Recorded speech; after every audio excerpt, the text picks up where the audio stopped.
স্বাধীনতোত্তর বাংলাদেশে ক্ষমতাসীন আওয়ামী লীগের সীমাহীন দুর্নীতি অনাচারের প্রেক্ষিতে ৭৫ পরবর্তী সময়ে ফের প্রেক্ষাপটে আসেন স্বাধীনতার ঘোষক বিএনপির প্রতিষ্ঠাতা শহীদ রাষ্ট্রপতি জিয়াউর রহমান। সিপাহী জনতার অভ্যুত্থানের মধ্য দিয়ে প্রথমে দেশের সামরিক প্রশাসক ও পরে রাষ্ট্রপতি হিসেবে দায়িত্ব নেন তিনি।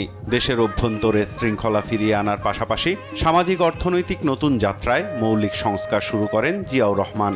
প্রথমে জাগদল ও পরে ১৯৭৮ সালের ১ সেপ্টেম্বর বাংলাদেশ জাতীয়তাবাদী দল বিএনপি প্রতিষ্ঠা করেন তিনি। শুধু রাজনৈতিক দল প্রতিষ্ঠাই নয়, বাকশালের একদলীয় শাসন থেকে বহুদলীয় রাজনীতির সুযোগ করে দেন জিয়াউর রহমান।